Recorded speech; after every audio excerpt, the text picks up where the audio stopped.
The cicadas of that summer were louder than any before, their incessant hum drilling through the humid air. Outside the classroom window, the branches of the ancient oaks grew with a wild abandon, yet their thick leaves did little to block the oppressive glare of the sun.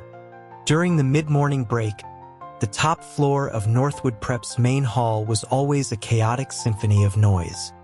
The class representative of the junior A track, a lanky boy named Dylan, slid into the classroom like a hockey player on ice. He announced to the room at large that they were getting a new student. No one paid him much mind, accustomed to his flair for the dramatic. Someone from the back of the room heckled that he was full of it. Dylan shot back, insisting this time it was real. The classroom, filled with the usual mid-semester lethargy, suddenly sparked with interest. It wasn't the start or middle of a term, which made a new arrival unusual. Whispers circulated, questioning if it was a guy or a girl, and if the news was legitimate. Dylan, basking in the attention, swore on his life it was true. He'd just seen him, a guy, clean-cut and good-looking.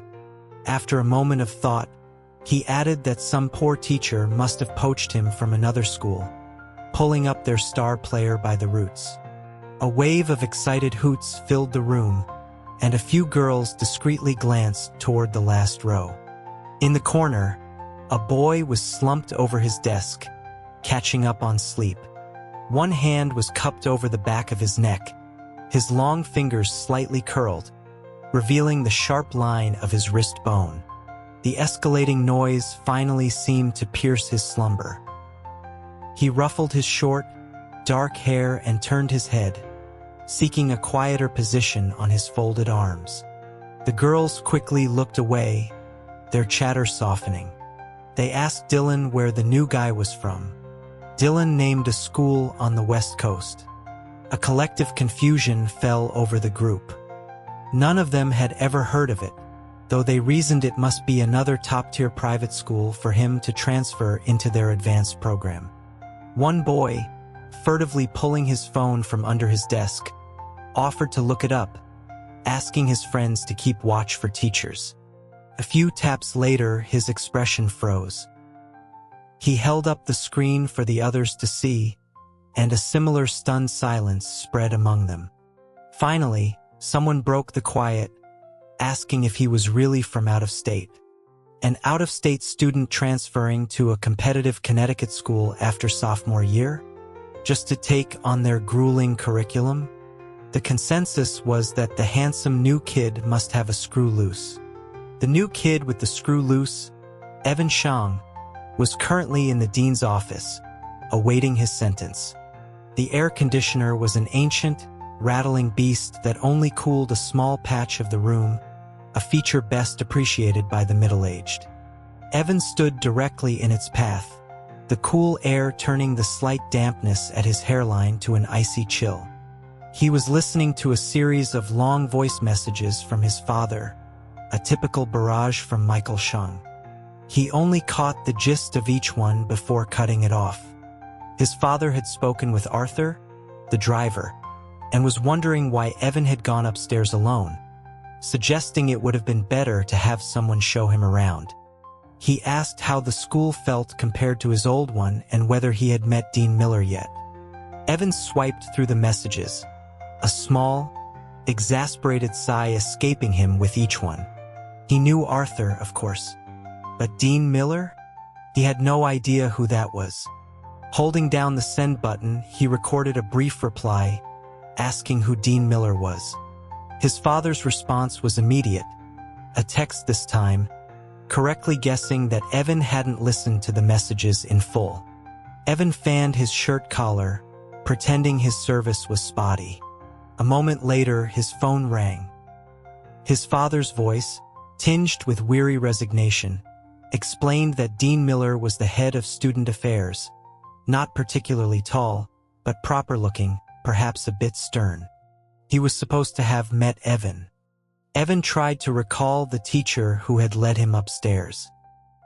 He remembered a man who was exceedingly cheerful, constantly smiling, though he had a face oddly reminiscent of a cartoon chipmunk. He was also short, barely reaching Evan's shoulder, and had to crane his neck to speak. He'd left Evan in the office to go fetch some textbooks. Evan relayed this description, and after a brief pause, his father confirmed that must be him. Then, a thought occurred to Evan, and he asked his father if he thought he looked proper. Michael Shung sounded like he was about to lose his patience. As a businessman, he was a master of diplomacy with everyone but his own son. Footsteps approached the office, and Evan peeked out the door. He saw the chipmunk-faced Dean returning and quickly told his father he had to go. Michael Shung's words came in a rush.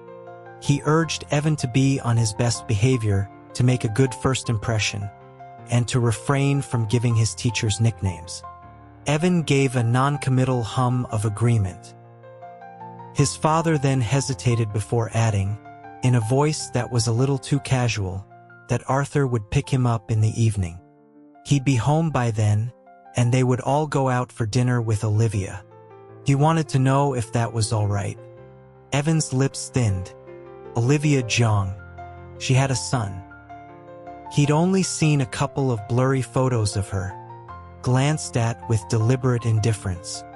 Her name had been a recurring theme for the better part of a year, its frequency increasing from once every few months to a near-daily mention. His father was a master strategist, slowly and methodically laying the groundwork. It was so skillfully done that Evan couldn't even find a proper reason to be angry. Last month, his father had explained that his work would intensify, leaving him away from home more often. Coincidentally, Olivia had encountered some trouble with her housing situation. The proposed solution was for her to move in, providing her a place to stay while also looking after Evan. The looking after part was a thinly veiled excuse. They already had a housekeeper. The housing trouble was likely just as fabricated a convenient entry point. Once she was in, she wouldn't be leaving. It had been presented as a discussion, but before Evan could even voice an opinion, new furniture and belongings had begun appearing in the house, all in preparation for her arrival. And her son's. Whether he went to this dinner or not, the outcome was already decided. Hearing no response, his father called his name. Just then, Dean Miller walked in. Evan ended the call. The dean, maintaining a veneer of kindness for the new student, asked if he was on the phone with his family, assuring him it was fine. Evan turned, a youthful smile playing on his lips, and said they were just about finished. Dean Miller pointed at him and nodded to the teacher behind him. He'd said earlier that while this transfer student had the kind of face that could cause trouble among the girls, he seemed like a good, rule-abiding kid. The dean gestured to a newly delivered stack of books. He explained that these were, theoretically, the textbooks for the semester. Evan was momentarily confused by the word theoretically. He picked up the chemistry book on top and flipped through a few pages. The content seemed to follow logically from what he'd already learned. It would be manageable. Dean Miller noted that Evan's file showed he'd transferred schools several times. Evan confirmed this with a nod. It was true. His life had been a series of moves, following his father's business. He'd started elementary school in Connecticut, but had moved twice during middle and high school. This was his third transfer. As a result, he felt no deep connection to any particular place. The dean continued, saying he'd seen Evan's transcripts and that he was an excellent student, consistently ranking in the top 3 of his grade. The only challenge, he explained, would be the slight differences in curriculum pacing between the two schools. He held his fingers an inch apart to illustrate the minor gap, offering words of encouragement. Evan, who had never really struggled academically, had to feign humility. He assured the dean that he had mentally prepared himself and would work hard to catch up. Dean Miller's smile widened. He then asked if Evan's previous school had an AP or honors track system. Evan explained they had a block schedule system for one semester. The dean nodded, saying they also used a tracking system, but theirs was a bit special. Evan was intrigued, asking how it was special. Dean Miller elaborated that the A-track, which Evan was joining, was an intensive STEM program.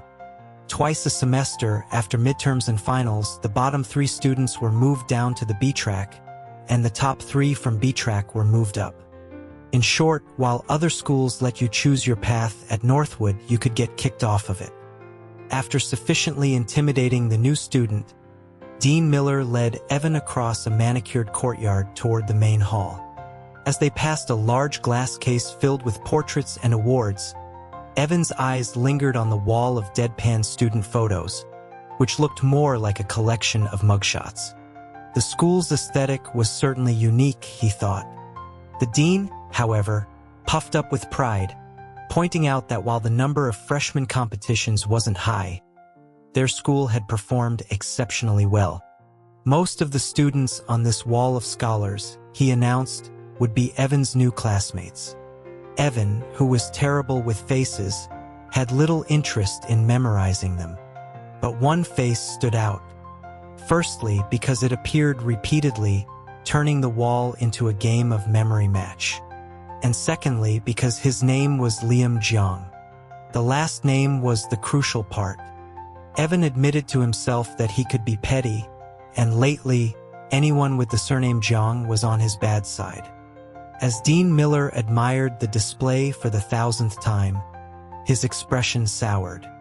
He stepped closer to one of Liam Jiang's photos, rubbing at it with his thumb, and exclaimed angrily about who had been drawing hearts on the honor wall.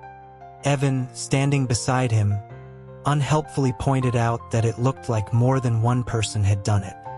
The photographer had a strange style, but the boy in the photo still possessed a certain quality. In Dean Miller's words, he could cause trouble among the girls. To Evan, however, this type of cold, detached good looks usually belonged to an arrogant jerk. He silently prayed he could keep his distance from this person in the future, lest he lose his temper and start a fight. Less than 5 minutes later, his prayer went unanswered. Dean Miller placed a firm hand on his shoulder and guided him to a seat right next to the real-life version of the arrogant jerk. The dean reasoned that since Evan would have some catching up to do, the best solution was to have a desk mate who could help. And looking at the entire junior class, he declared, there was no one more suitable than Liam Jiang. The moment he finished speaking, the entire class turned to stare, a suffocating silence falling over the room. Evan shot a dry look at the dean, thinking, thanks for nothing. Just then, a girl at the front called out to the dean, pointing to someone waiting outside the classroom. The hand on Evan's shoulder finally lifted. Dean Miller nodded to the person in the hallway, confirming he was on his way to a meeting. As he straightened up, he pointed to the earbuds still in Evan's ears. He said that today was an exception. From tomorrow on, phones, earbuds, and handheld games were not to be seen in the classroom. If he caught anyone, with a swift movement, he reached into the desk of the boy sitting in front of Evan. The boy, Dylan, yelped and shot up, clutching his backpack as if he'd been electrocuted. The dean held up the confiscated phone triumphantly, turning to Evan and presenting it as a cautionary tale. He then called for the disciplinary monitor, a girl in the front row, and instructed her to dock Dylan 3 points for the phone and 1 for swearing. With his mission accomplished, Dean Miller left satisfied. Evan, having witnessed the bust up close, was a little stunned. Dylan was staring at him, his expression growing more and more resentful. After a few seconds, Evan silently removed his earbuds and tucked them into his backpack with his phone, not wanting to provoke the guy further. Dylan continued to stare. Evan, feeling a bit awkward, offered a polite, "My condolences." Dylan's face crumpled into a look that was half crying, half laughing. He said it was fine, it wasn't the first time. He explained that phone checks happened periodically, and everyone had been caught at some point. Evan nodded, then asked why he had been staring at him. Dylan confessed he was just curious. He explained that before Evan arrived, they had been talking about him and he'd even looked up his old school. He wanted to know what could have possibly possessed him to transfer to Connecticut for his junior year. Evan gave a dry laugh and said to ask his father.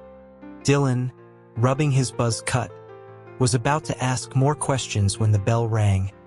A sudden, jarring sound that cut through the chatter. Students who had been lounging and talking all straightened up. Those who had been napping through the break lifted their heads, stretching their necks and pulling stacks of worksheets from their desks. As everyone returned to their own seats, the oddity of Evan's situation became starkly clear. Everyone in this class had a single individual desk. Only he was an exception, his desk pushed together with another, occupied by a deskmate who was sleeping like the dead. Evan, who had just taken out his new textbooks, was caught in an awkward limbo, unsure of what to do with his backpack. He finally gave up and turned to glare at Liam Jiang. His new deskmate must have been up all night doing something illicit, as not even the bell had woken him. His face was mostly hidden by his arm, only the sharp line of his jaw visible. The white t-shirt he wore stretched across the curve of his back, rising and falling with his slow breaths. It looked like he planned to sleep until the end of the school day. Just then, Dylan, from the seat in front, turned around as if remembering something. He gave Liam's desk a quick nudge and whispered for him to wake up, that it was study hall. He then explained to Evan that Liam had asked to be woken up so he wouldn't sleep through class. Evan raised an eyebrow, a little surprised. He had assumed this deskmate was the type to effortlessly ace every test while sleeping through every class. After 2 more nudges from Dylan, Liam finally stirred. A low mumble escaped him as his fingers, which had been resting on the back of his head, clenched and unclenched, dark hair sticking out between them. He cracked his knuckles with a soft pop before finally lifting his head. He sat up straight and rubbed his face, the effort of waking up painfully visible. Dylan couldn't help but ask what he had been doing last night to be this exhausted. Liam's reply was curt, just some stupid stuff, his expression a mixture of fatigue and annoyance. He pulled a bottle of water from his desk, the condensation beating on its surface, and took a long drink. It was only then that his gaze finally fell on Evan. He turned his head, his brow furrowed. Perhaps it was the cold water, but his voice was chillingly cool when he spoke. "Who are you and what are you doing here?" The audacity of the question was staggering. Evan was already biased against him because of his last name, and this tone of voice solidified his negative impression. His own privileged temper flared. He jutted his chin toward the new textbooks on his desk and retorted that he was new, and this was his seat, so what of it? The sight of 2 handsome boys facing off seemed to be a spectacle. Students in the surrounding rows turned their heads to watch. Dylan, sensing the rising tension, immediately jumped in to mediate. He explained that Liam had been asleep and didn't know that the dean himself had assigned Evan this seat. Liam asked which teacher. Dylan replied it could only be their dean, Miller, who was notorious for his random seating arrangements. He recounted a time when the dean had moved his desk right next to the podium, only to forget about it the next day and ask why he wasn't sitting in a proper seat. As Dylan spoke, Evan, who had been glaring at Liam, turned his head to stare at him, his face a silent accusation. "Why didn't you say that when the dean was here?" Suddenly, there was a scraping sound. Evan looked over to see Liam standing up. He had grabbed his chair and was dragging his entire desk backward, creating a gap between them. Dylan asked what he was doing. Liam, without looking at Evan, gestured vaguely in his direction and said he was moving his seat. He stated that Evan was shorter so he could sit there, and he would take the spot behind. Evan's jaw tightened. Who's shorter? Liam was already settled in his new spot. He pulled a thick stack of papers from his desk and dropped it with a thud.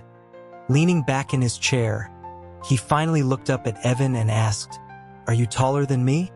At that moment, Evan decided that any chance of a positive impression of this guy was gone for good.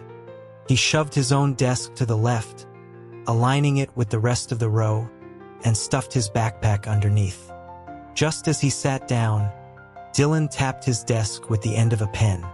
Leaning back, he whispered, "Hey, man." Evan, whose irritation was usually highly targeted, didn't direct his glare at Dylan. Covering his mouth, Dylan whispered even more quietly that he shouldn't take it personally. He said Liam wasn't usually like this, that he was probably just going through something these last couple of days. Evan gave a polite "oh," but his internal thought was, what does that have to do with me? He was more concerned about the other students in the classroom than the ice sculpture behind him. Looking around, he noticed that his desk was the only one with textbooks. Everyone else had stacks and stacks of worksheets. And despite the bell having rung some time ago, no teacher had appeared.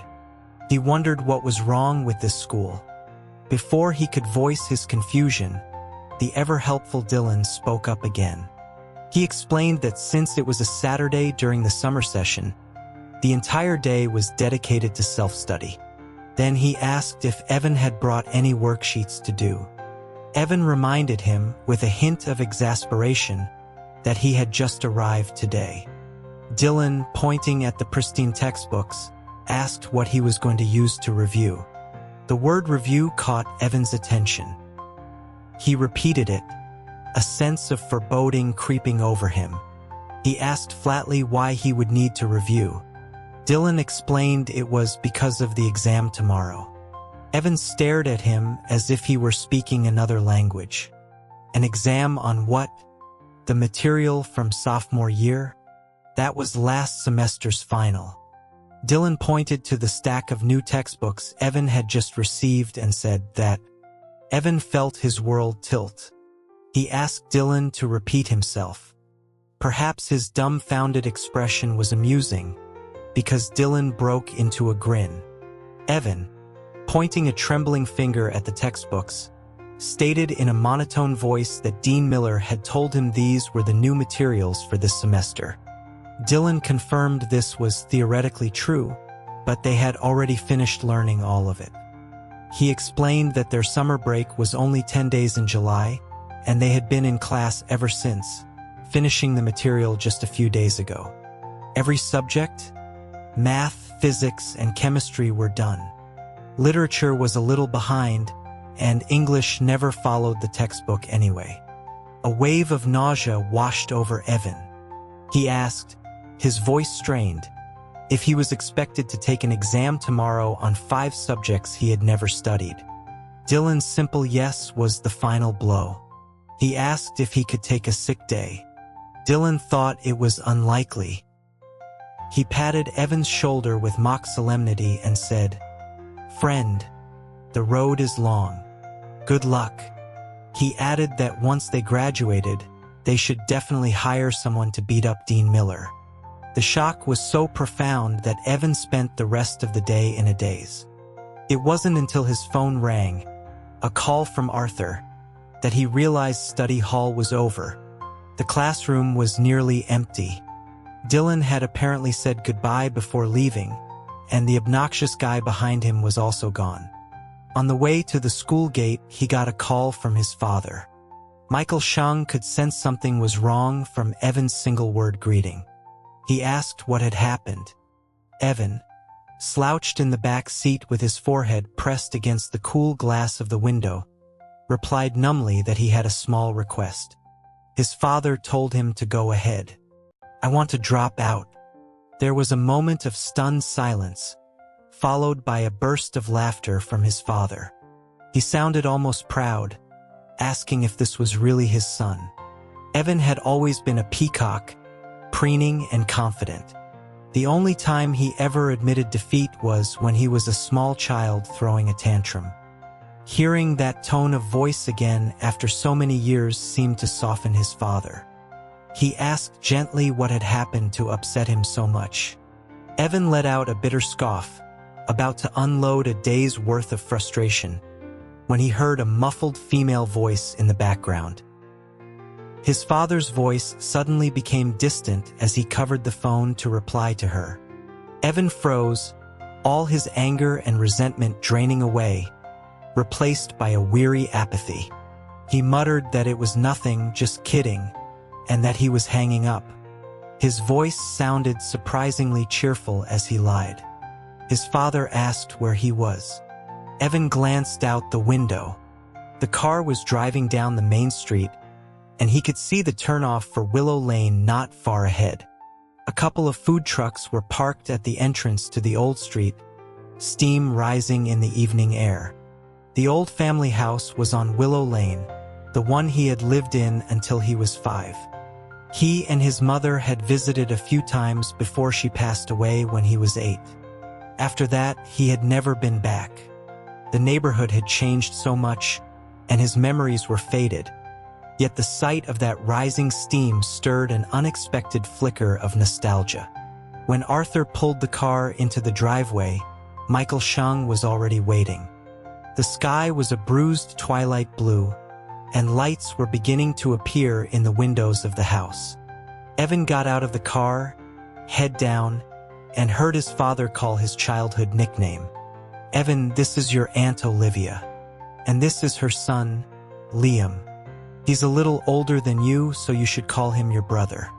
"Liam who?" Evan froze and slowly lifted his head. The scattered lights of the courtyard created a patchwork of light and shadow. Liam Jiang stood in one of those shadows. He was tall, with the lean, sharp silhouette of a teenager. He had a backpack slung over one shoulder, his thumb hooked around the black strap, and he was pointedly looking away. It was only when Michael Shang pulled his son forward that Liam turned his face toward them. His expression was one of pure disgust, as if he had just been forced to eat spoiled food. Seeing Liam so unhappy gave Evan a small, spiteful thrill. Michael Shang, oblivious, continued his cheerful introduction, marveling at the coincidence that Liam also attended Northwood and was in the same class.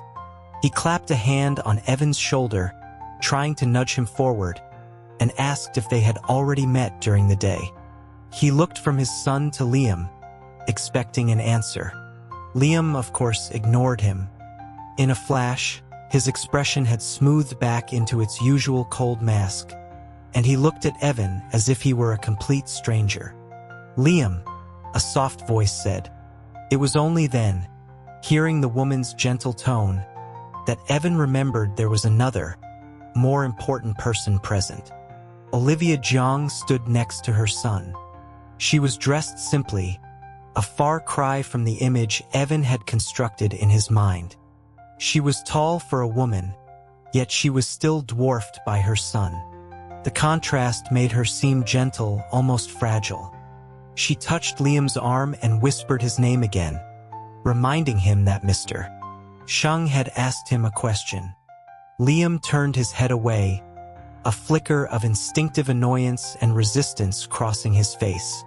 But he couldn't hold out against his mother's pleading gaze. After a tense moment, he turned back and replied flatly, "Slept all day. Didn't notice." Evan thought, liar. The conversation was on the verge of becoming even more awkward when Michael Shang stepped in again.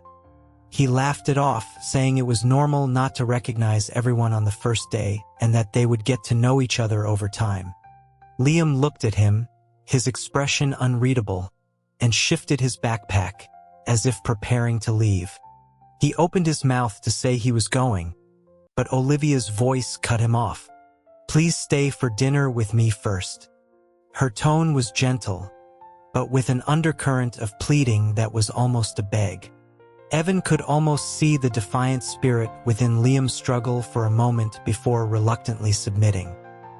He was enjoying the spectacle until Olivia, having successfully managed her son, turned and smiled at him. It was the first time Evan had seen her face clearly. As she smiled, he was struck by how much she resembled his own mother. Perhaps it was the dim light blurring her features, or the small dimple that appeared at the corner of her mouth. Or maybe it was just that too much time had passed, and his memories of his mother had faded, becoming indistinct, to the point where they could overlap with a stranger's face. Evan? Olivia called his name uncertainly. He snapped out of his daze. Suddenly, he had no energy left for pretense. He mumbled that his stomach hurt and that he was going upstairs. Michael Shang tried to stop him, asking about dinner, reminding him of their agreement. But Evan was already heading for the door. "Your son has an exam tomorrow on 5 subjects he's never learned," he called back over his shoulder. "He doesn't have time to eat." He slipped on the slippers the housekeeper had left out and headed upstairs. At the landing, he couldn't resist glancing out the window. They were still in the courtyard below. Michael Shang was explaining to Olivia, no doubt making excuses for his son's princely temper. Liam was still there, held captive by his mother's hand on his arm. He stood impassively in the shadows, scrolling through his phone with his free hand. After a moment, he seemed to sense something and looked up, his gaze meeting Evan's. Startled, Evan quickly turned and disappeared down the hall. He hung a "Do Not Disturb" sign on his doorknob, locked the door, and put on his headphones, turning the music up loud enough to drown out a thunderstorm. The new textbooks were lined up on his desk. He leaned back in his chair, spinning a pen between his fingers. His phone screen lit up repeatedly. He let the notifications accumulate before finally picking it up. The messages were from his old deskmate, Spike, a guy who wasn't great at tests but was fiercely loyal. Evan always thought he belonged on a football field more than in a classroom. Spike had sent a series of texts asking why Evan needed the sophomore final exams for math, physics, and chemistry. He couldn't believe Evan was already studying for the next year. Finally, he sent a picture of the tests with a note saying that was the only way to get a reply. Evan, still spinning his pen, texted back with one hand that he'd just seen the messages. Spike accused him of lying, of being too lazy to type more than a few words at a time. He asked what was going on, why Evan needed the tests. Evan, with a sigh, gave up on typing and sent a voice message. He explained that he had just started at this hellish new school and had a major exam the next day covering the entire first semester of junior year material. He was going to fail 5 subjects if he didn't do some last-minute cramming. Literature and English were a lost cause, but he could at least try to salvage the 3 science subjects. Spike responded with a series of confused emojis, then sent over photos of the 3 exam papers. He asked in a follow-up voice message how doing one practice test for each subject was supposed to help. It wasn't like the new school would use the exact same questions. Evan replied that he wasn't going to do the tests. He was going to use them to identify the most heavily weighted topics. The curriculum might differ, but the key concepts were likely similar. He would focus his efforts on those high-value areas for the best return on his time. Spike was impressed by the strategy. Evan called it a desperate struggle. Spike then asked what he was going to do for the other parts of the test. Evan's reply was simple: pray.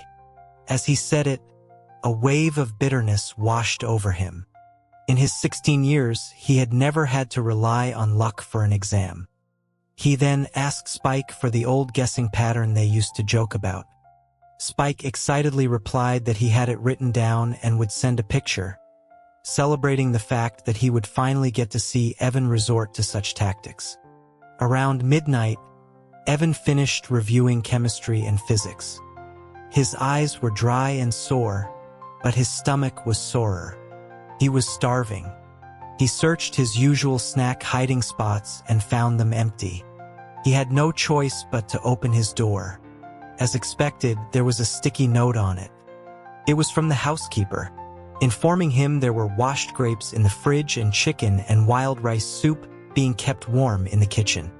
It was a long-standing routine born from his irregular mealtimes. At this hour, his father would surely be asleep. Evan padded downstairs in his socks.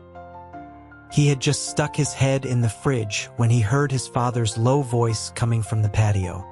He froze, then crept closer with a handful of grapes. Michael Shang was on the phone, one hand holding the device, the other massaging his temples. He looked exhausted, but his voice was gentle. He was telling the person on the other end that he had inquired about the school dorms, but they were only available after the official start of the school year. It would be impossible for Liam to move in right away. He suggested it was better for him to stay with them for now, adding that he would be happy if he stayed permanently.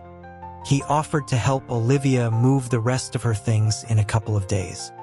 He suggested she could tell Liam that the house was designed symmetrically, with separate living quarters on each side, and that they could think of it as sharing a kitchen between two apartments. A grape lodged in Evan's throat. He had expected them to move in soon, but not this soon. The news was so jarring that he had 3 nightmares that night. One where he was chased by blank exam papers, one where he was chased by a dog, and one where he was chased by Liam Jung. The exam schedule at Northwood was brutal. All 5 subjects were tested in a single day, from 7 a.m. to 9 p.m.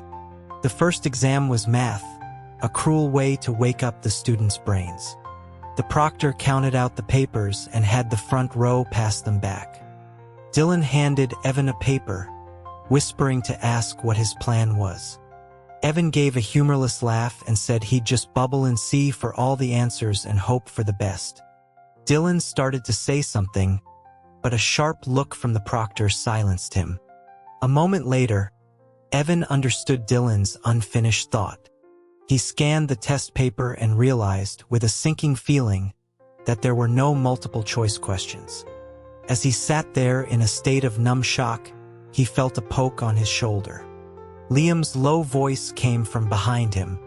You could try writing C in all 14 fill-in-the-blanks. Evan whipped his head around, glaring. He hissed that it was none of his business what he wrote. Liam just looked at him, then held out his hand. He said he was poking him to ask when he planned on passing back his test paper. Evan blinked. Oh, forgot. It was the longest exam of his life. With 30 minutes left, Evan set his pen down. The small sound drew glances from around the room, curious, sympathetic, and indifferent. In high school, rumors travel fast. It was now common knowledge that the handsome new transfer student in the A-track was going to bomb all 5 exams. Even the proctor, a teacher from another class, couldn't help but look at him a few times. The final bell rang. The proctor clapped his hands and told everyone to put their pens down, singling out a boy in the front who was still scribbling furiously. He joked that as A-track students, they shouldn't be so desperate for a few extra seconds. The class chuckled, and the boy's face turned red.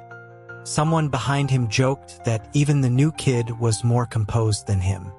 The class turned to look at Evan again.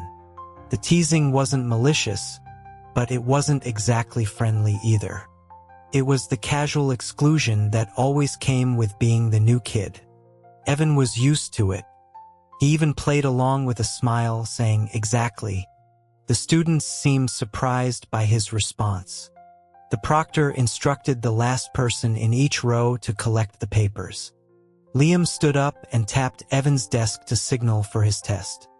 Evan was about to hand it over when Dylan turned around to ask if he was okay. Evan said he was fine. Dylan gave him a thumbs up, saying his resilience was impressive. He would have had a meltdown in his situation. Several other students tried to sneak a peek at Evan's paper, curious to see how blank it was.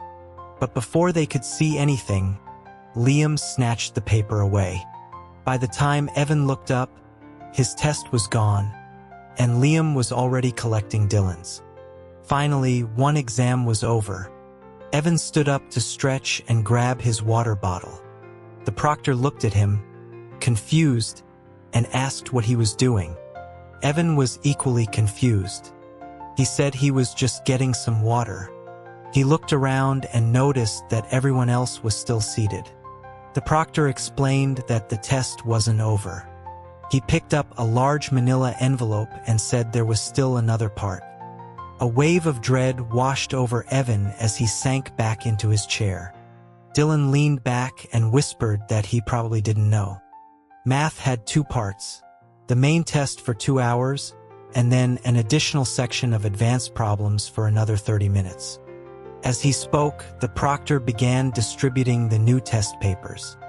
Dylan turned around to find Evan slumped in his chair, his face pale green. Evan asked, his voice devoid of life, what the total score for their math test was. Dylan informed him it was 200 points, out of a total of 480 for the entire college entrance exam. As he absorbed this, a finger tapped the top of his head. It was Liam again. "Get off my desk. Take your paper." The unexpected touch sent a shiver down Evan's spine. He sat up abruptly and took his paper, passing the last one back over his shoulder without looking. After the ordeal of the math exam, the rest of the day was a blur. By 9 p.m., it was finally over. Just as they handed in the last test, a girl by the window called out that Liam was wanted in the office by Mr. Davies. Liam, who had been about to pack his bag, frowned and asked if he had to go now. The girl confirmed it. He seemed annoyed but left his bag and headed out. The school ran a late bus for day students, and on exam days like this, it departed at 9:20 p.m. Dylan asked Evan if he was taking the bus. Evan, filling his water bottle at the back of the room, said he was waiting for a ride. As Dylan was leaving, he popped his head back in to tell Evan that Mr. Harris, their homeroom teacher, was looking for him. He explained that Evan hadn't met him yet because he was out yesterday and had been proctoring another class today. Evan sent a quick message to Arthur and then headed to the office. The A-track teachers had their own small office on the top floor, which was otherwise deserted except for their classroom and 2 mysterious, locked rooms. As he approached, he saw 2 figures standing on the dimly lit balcony outside the office. One was clearly Liam. The other must have been Mr. Davies. Evan didn't mean to eavesdrop, but he couldn't help but overhear a few words. Mr. Davies was saying he would talk to the dean about the exam matter tomorrow. Liam gave a curt Then Mr. Davies started to ask about his father, but Liam cut him off sharply. His voice was suddenly glacial, filled with a profound sense of annoyance that Evan had never heard before. "My business has nothing to do with him." Mr. Davies didn't press the issue. Liam asked if there was anything else. When the teacher said no, Liam turned to leave and saw Evan. For a moment, Evan felt a flicker of guilt. He quickly explained that Mr. Harris had asked to see him. Liam stared at him for a few seconds, his dark eyes unreadable, before walking past. As he did, he leaned in close, his voice low and cool. "Mr. Harris is in his early 30s. He's not old enough to be called Old Man Harris." Then he was gone. Evan stood frozen for a second before entering the office. The first desk had a nameplate that read Jennifer Hart. As Liam had said, she looked to be in her early 30s, with a kind face and curly hair. She was the A-track physics teacher. Remembering his slip-up with her name, Evan felt a flush of embarrassment, blaming Dylan's casual nicknames. Ms. Hart smiled warmly at him, apologizing for not being there to welcome him the day before. She said she and the other teachers had heard from Dean Miller about his situation with the curriculum. She wished she had been there to request an exemption for him from the day's exams. Evan managed to smile, thinking, "You're telling me now?" She seemed to sense his frustration and chuckled. The other teachers, including Mr. Davies, joined in, assuring him they wouldn't take today's scores seriously. But Ms. Hart grew serious again, stating that while today's test didn't count, the gap in his knowledge was a real problem. The A-track moved quickly, and they couldn't slow down for one student. He would have to catch up on his own while keeping up with the new material. She suggested he use his free time during the summer session to study. For the weekly test next week, however, they expected to see progress. They had set a small goal for him. For the 120-point physics and chemistry tests, he should aim for over 50. For the 160-point math test, he should aim for 70. Evan agreed readily. The teachers were puzzled by his calm demeanor. The next evening, when the test scores were released, they understood why. The new student who had received his textbooks only a day before the exam had scored a 62 in physics, a 68 in chemistry, and an 83 in math. His literature and English scores were even higher than the class average. It was Monday, and a new class schedule was posted on the bulletin board. Evan squinted at it from his seat and asked Dylan why there were subjects listed for the evening slots. Dylan, busy texting under his desk, didn't understand the question. Evan pointed toward the schedule, noting that physics was listed for that night. Dylan looked up, stared for a moment, then turned back to Evan in disbelief, asking how he could possibly read the schedule from the back of the room. He pointed out that Evan was the only student in the entire class who didn't wear glasses. Without turning around, Evan gestured behind him with his thumb and whispered, "He doesn't wear glasses. Is he not human?" Dylan, missing the quiet tone, replied at a normal volume, "Liam, he only wears them for class. Just wait and see." Evan winced, wondering why Dylan had to be so loud. Luckily, Liam was once again napping through the break and heard nothing. Just then, the class representative burst in again, full of gossip. He announced that he had just come from the teacher's office, and they were all buzzing with excitement about something. He hadn't heard what it was, but it was a big deal. The evening self-study session soon revealed the answer. Ms. Hart walked in with a stack of graded tests and announced they would be going over the physics exam. Evan finally understood. The evening self-study sessions were actually mandatory classes. This raised a new problem. They had been assigned homework during the day. How were they supposed to complete it if the evenings were filled with lectures? Ms. Hart began her review by saying that the summer break seemed to have made them all stupid. Their performance was generally worse than before the break, and it was clear from their papers that they had run out of time. She teased them about their shaky handwriting on the last questions, then said she had docked points anyway. She singled out a few students for their creative but incorrect answers before turning her attention to Evan. She announced to the class that Evan, who had never learned the material, had achieved a B-level understanding in physics and chemistry in a single day. And his scores in the other subjects were high enough to qualify for a good university. She held up one finger, looking at Evan with a smile. The classroom was silent for a moment, then erupted. All eyes turned to him. Evan felt like he was under a spotlight. He gave a sheepish smile and tried to strategically drop his pen to hide under his desk. But he fumbled it, and the pen went flying backward. It hit Liam. Evan turned around, mortified, and froze. Liam was indeed wearing glasses.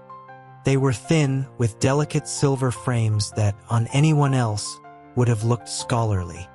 On him, they only amplified the cold, intimidating light in his eyes. The pen had left a crooked ink mark on his arm, stark against his pale skin. He looked up at Evan, then picked up the pen and capped it. Evan started to apologize, but before he could, Liam placed the capped pen firmly on his own desk, showing no intention of returning it. When Evan asked what he was doing, Liam turned his gaze back to the front of the classroom and said, "So you don't drop it again." Ms. Hart asked if there was a problem. Evan, not wanting to tattle like a child, just smiled and said he was just asking Liam when he thought he might be able to pass a test. The class laughed, and the attention shifted away from him. When the papers were passed back, Evan saw his own score and then Liam's. Liam had gotten a perfect score. Evan muttered a curse under his breath and held out Liam's paper.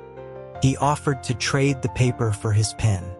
Liam glanced at the test and replied coolly, "Don't have a pen." Then the perfect score student took off his glasses and started working on the day's homework assignments. With Evan's pen, the evening class ended at 8 p.m. Just as Evan was packing up to call Arthur, his father called. It was the day Olivia and Liam were officially moving in. His father cheerfully informed him that Arthur was on his way and that he should bring Liam home with him. Evan scoffed internally, as if he would. He told his father that Liam was sitting right behind him and that he could talk to him himself.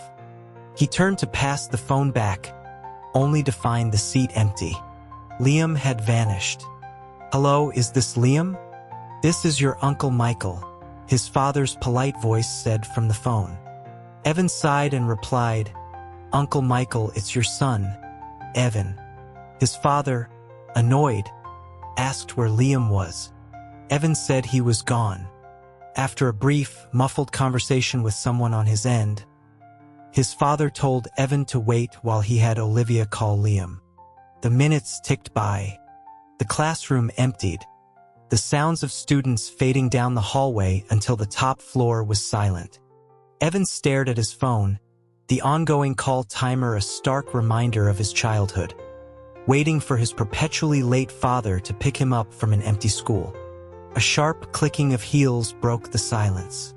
The English teacher, Ms. Vance, a tall, severe-looking woman the students called the Queen, appeared at the door. She asked why he was still there. Her tone was always accusatory, but Evan wasn't intimidated.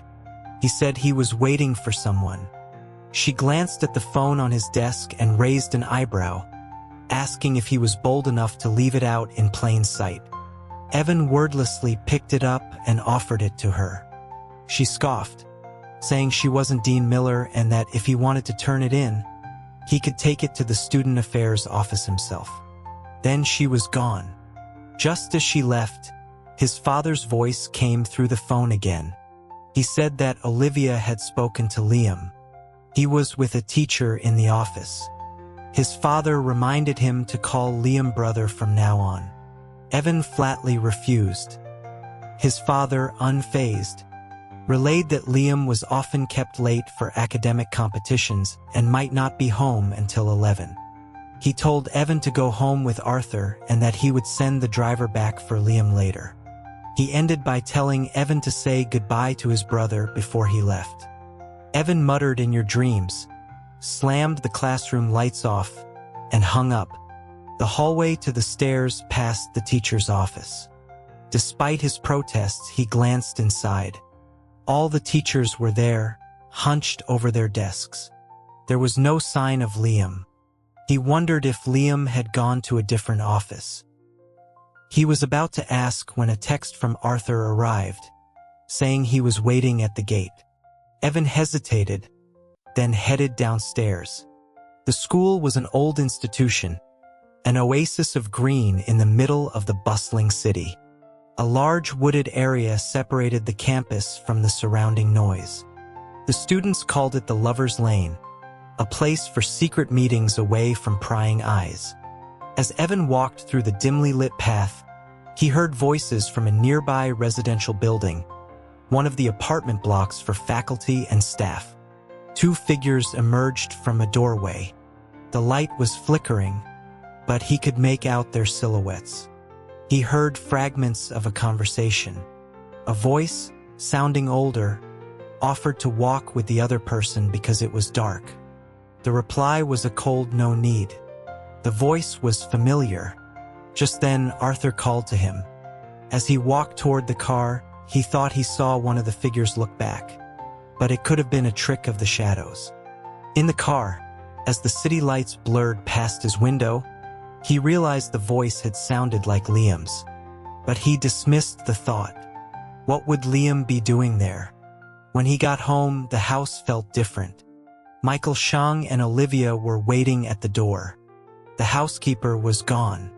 In the shoe cabinet, a new row of unfamiliar shoes, men's sneakers and women's heels, had appeared. His father handed him his slippers. Evan ignored them, crouching down to untie his shoes in silence. His father, trying to break the tension, mentioned he had spoken with Dean Miller and that all of his teachers were very impressed with him. Evan stood up, his voice flat. "Yeah, I'm great. Failed 3 subjects." He walked past them and went upstairs. He heard them talking below. Olivia said she should have stayed out of the way. His father sighed, saying Evan was just soft-hearted and missed his mother. In his room, Evan FaceTimed Spike, complaining about his perfect score deskmate. He then tried to tackle the homework. He worked through most of it but got stuck on the last physics problem. It was an advanced, competition-level question. Spike offered to ask some seniors for help. Half an hour later, he reported back that the seniors were stumped and cursing him for ruining their night.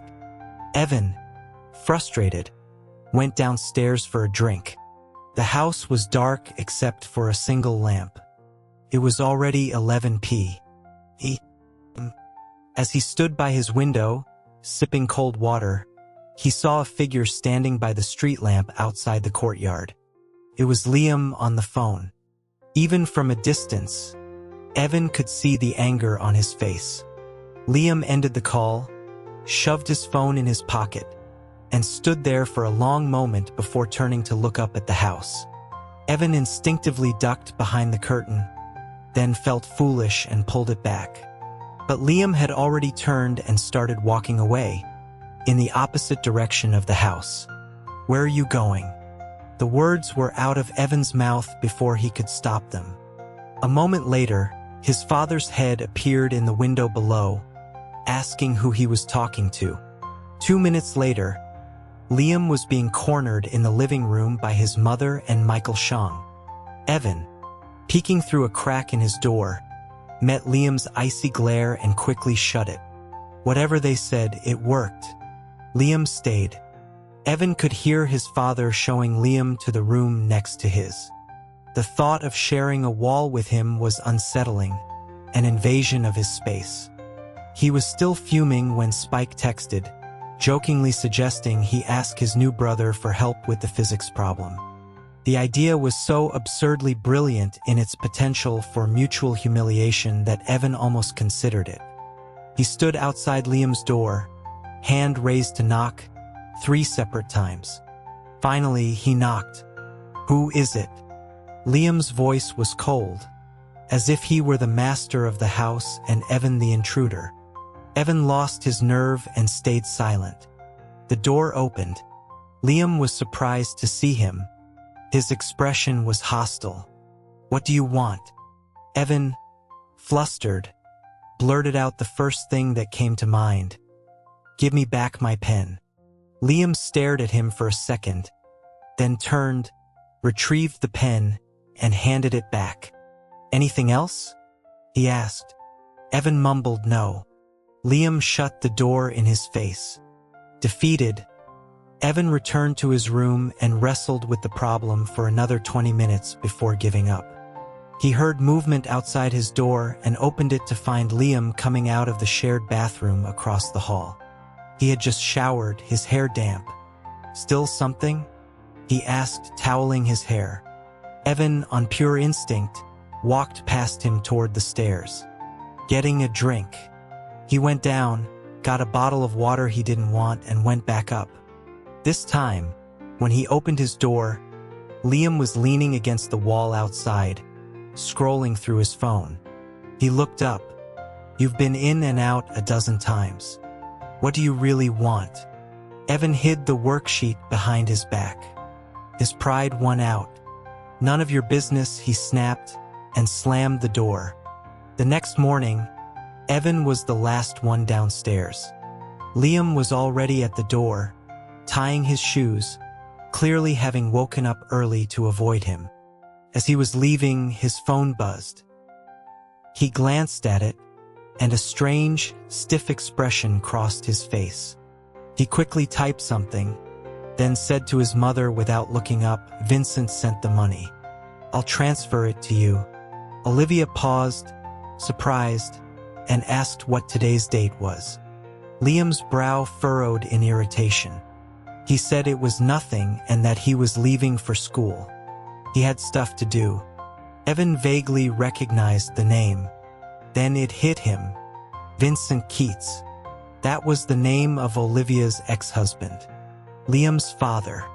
Evan got to school to find the classroom in its usual morning chaos.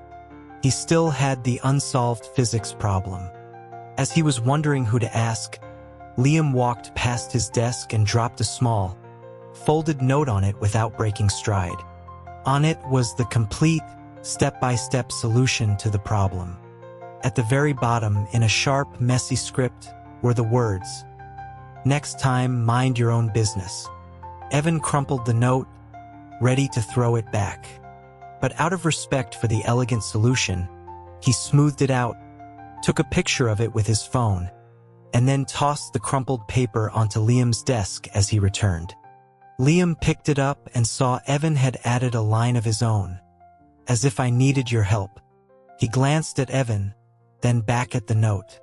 "Then why'd you take a picture?" he asked, his voice flat. The tips of Evan's ears turned a slow, burning red. Just then, Dylan and a crowd of others descended on Liam's desk, begging to see his solution to the last problem. It turned out that Liam's answer was different from everyone else's. Most of them, too proud to admit they might be wrong, stuck with their own answers. Later that morning, in literature class, the teacher, a cheerful woman they called Ms. Gold, praised Evan for his essays but gently teased him about his messy handwriting. Then, she turned her attention to Liam, publicly calling him out for writing his essays with the emotional depth of a mathematical proof. The class roared with laughter. She then called on Liam to answer a question about a reading passage. Evan, in a moment of either pity or pride, subtly slid his own, correctly answered worksheet into Liam's line of sight. Liam glanced at it, then deliberately gave the wrong answer. Then another. It was clear he'd rather be wrong than accept help. When the lunch bell rang, the entire class bolted from their seats in a mad dash for the cafeteria. Dylan had warned him this would happen now that the freshmen were on campus. Evan and Liam were the only two left. Liam was calmly finishing a worksheet. Ms. Gold, the teacher, was touched by his diligence until she got closer and saw it was the physics homework. She yelled after him as he coolly walked out of the classroom that he was to report to her office after school. Evan followed him out. The sun was hot, and he asked Liam if he had a tissue. Liam ignored him. Evan persisted, arguing that he only ran because Liam had, and he deserved a tissue for his trouble. Liam stopped and told him to first learn how to ask properly. Evan gritted his teeth, then forced out a mock polite, "Liam, my dear classmate, would you be so kind as to lend me a tissue?" Liam tossed him a pack without another word. Instead of the cafeteria, Liam led him to a small, quiet convenience store near the west gate of the campus. The owner, a shrewd-looking man named Mr. Zhao, greeted Liam familiarly. There was also an old, hunchbacked man who was mute, helping Mr. Zhao pack vegetables. The man smiled and gestured excitedly when he saw Liam. After pointing Evan toward the hot food counter, Liam announced he was leaving. Mr. Zhao explained that Liam always ate off campus. Evan, Confused about how he got permission to leave, shrugged and got himself a plate of food. It was surprisingly good. When he went to pay, he realized with horror that he had left his wallet and phone in his backpack. Mr. Zhao refused to let him leave, and a hilarious standoff ensued. Finally, the owner called Liam, put him on speaker, and told him to come back and ransom his dine and dash friend. Liam hung up. A few minutes later, he reappeared, paid for Evan's meal without a word, and then bought them both a bottle of water before they walked back to class in a tense, shared silence.